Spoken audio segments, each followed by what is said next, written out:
Thanks to Mike Konzical at the Next New Deal, which is a blog at the Roosevelt Institute, we now have a fascinating little bit of evidence in the story of how Franklin Delano Roosevelt rewrote his opinion about how to get this country out of the Depression. In 1928, when he was running for governor of New York, when unemployment was a manageable 4.4%, FDR read a book entitled The Road to Plenty, in which the co-authors made a pre-Keynesian case for government spending to pull the economy back up whenever we hit a downturn in what they then called the business cycle.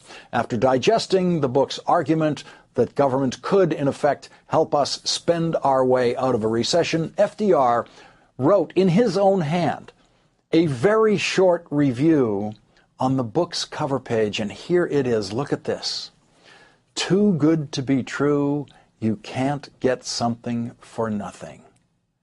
But by the time Roosevelt took the oath of office as president in 1933, he had, in effect, become a Keynesian, a follower of the most prominent advocate of government spending during a recession, or in this case, a depression, the British economist John Maynard Keynes. When FDR entered the White House, the unemployment rate was 23.6%.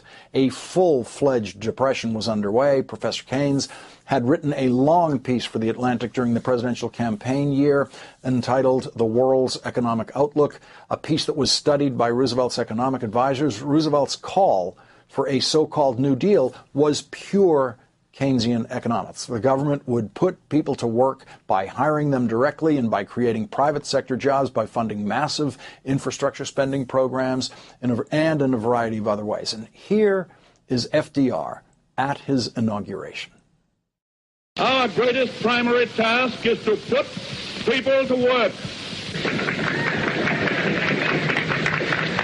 This is no unsolvable problem if we face it wisely and courageously.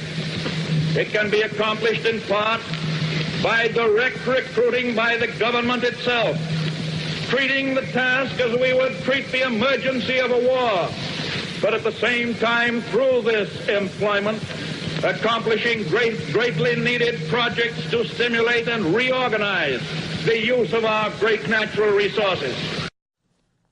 And it worked. Unemployment went down. So you would think, lesson learned. Keynes was right. And it was a lesson learned for people who lived through that era, including Republican President Richard Nixon, who had no problem saying in 1971, I am now a Keynesian in economics. Those are his words.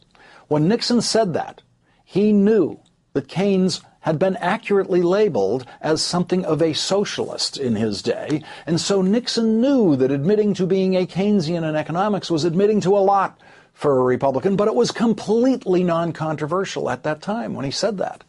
Conservatives' favorite economist of that era, Milton Friedman, had said years before Nixon, we are all Keynesians now. It was just a matter of fact, like that moment when we all realized that our planet was round. It seemed there was no going back on this.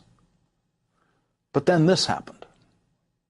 This is not your ordinary run-of-the-mill recession. We are going through the worst economic crisis since the Great Depression. Most economists, almost unanimously, recognize that even if philosophically you're wary of government intervening in the economy, when you have the kind of problem we have right now, what started on Wall Street goes to Main Street, suddenly businesses can't get credit, they start paring back their investment, they start laying off workers, workers start pulling back in terms of spending, that when you have that situation, that government is an important element of introducing some additional demand into the economy. It seems that all it took for Republicans to all join the Flat Earth Society of Economics was the election to the presidency of Barack Obama. Prior to that, Republicans were happy to deficit fund all sorts of things like wars and new Medicare prescription drug benefits. But once Barack Obama proposed the tried and true use of Keynesian economics to confront our recession, Republicans were unanimously opposed.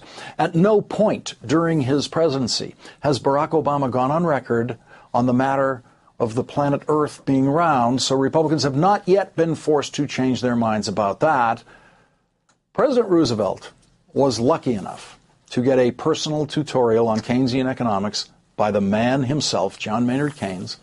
FDR's Secretary of Labor, Francis Perkins, wasn't in the room, but she got a first-hand report from both the president and Keynes afterwards, and she presented it in her memoir this way.